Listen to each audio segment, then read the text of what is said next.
Você divide 60 bilhões pelos 7 bilhões de habitantes, aí começa a fazer algum sentido. Cada um de nós consome 9 toneladas de materiais, só desses 4 materiais, anualmente, para viver. Só que um canadense e um americano consomem 25. Provavelmente, a maior parte de nós aqui também consumimos 25. Um indiano que nasceu hoje vai consumir 4 ao longo da sua vida. Achar que o progresso técnico vai ser suficiente para você dar conta do problema sem reduzir a desigualdade é profissão de fé, não é ciência. Ciência é outra coisa. Ciência você tem que trabalhar com fato.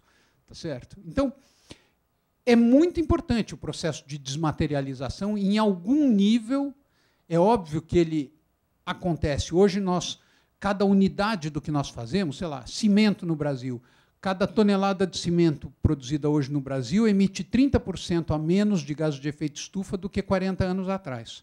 Só que as emissões do setor de cimento aumentaram 200%. Então, essa é a nossa equação, né? Bom, eu vou ser bem breve, né, porque nós já estamos avançados da hora.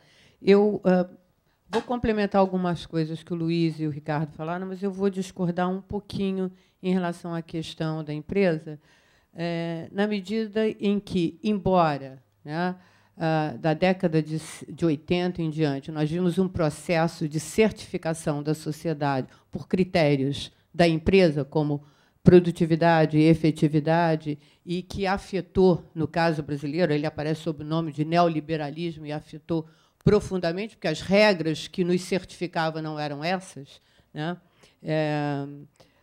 Eu acho que, simultaneamente, teve um outro movimento da sociedade em direção às empresas, né? Os valores da agenda social, da contracultura da década de 60 se impuseram de uma forma virulenta nas empresas, e esse é o resultado que nós vemos hoje, mas não se impuseram ao Estado, principalmente ao Estado brasileiro. E aí eu quero citar 3 dimensões.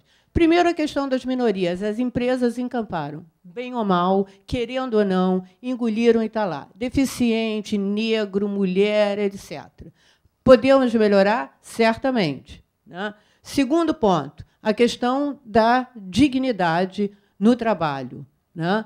As empresas... Hoje, a grande discussão, Estados Unidos, Brasil, né, talvez e também inspirado por Alex Honnold, a questão da dignidade relacionada à avaliação e à meritocracia, hoje é uma questão central. Nos últimos anos, as empresas brasileiras passaram a adotar critérios meritocráticos.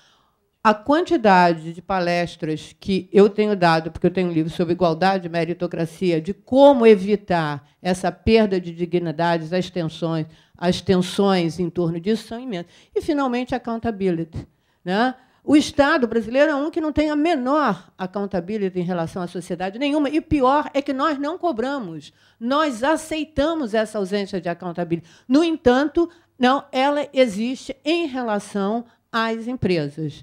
Então, eu acho que, concordo absolutamente, não há nada a acrescentar sobre a relevância do papel do Estado nas políticas públicas, mas eu acho que há essa mesma pressão que se exerce em relação às empresas e que mostra resultados concretos e efetivos, deveria ser exercida em relação ao Estado. E nós devemos entender por que ela não ocorre, né? Por o quanto das políticas públicas são moedas de negociação política. Estamos vendo a questão do ônibus, né? A questão do lixo, etc. Então, eu acho que tem um problema que precisa, efetivamente, ser equacionado. Eu acho que tem muita cobrança em relação à empresa e deve continuar, mas não tem zero cobrança em relação ao Estado. E eu acho que tem que ter 100% de cobrança em relação a ambos. Só para ter... Bom, terminei.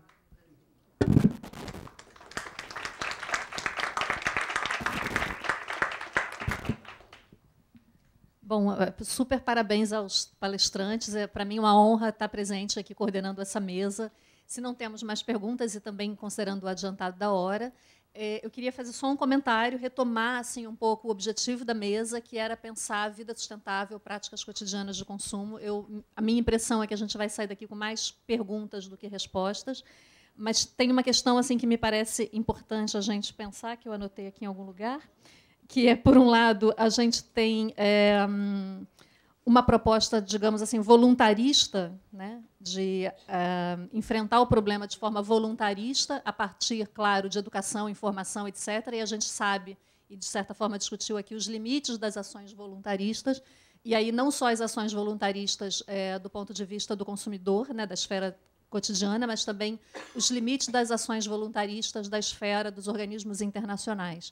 Por outro lado, a gente falou aqui também sobre a regulação do Estado, né, em relação ao consumo, e também os limites da regulação do Estado em relação ao consumo. Embora em alguns tipos de consumo, talvez a regulação do Estado funcione muito bem, exemplo do cigarro, exemplo do automóvel, né, mas em outras esferas a regulação do Estado também seria bastante limitada, no sentido de provocar ou produzir mudanças em relação ao consumo sustentável. Então, bom, encerramos essa mesa.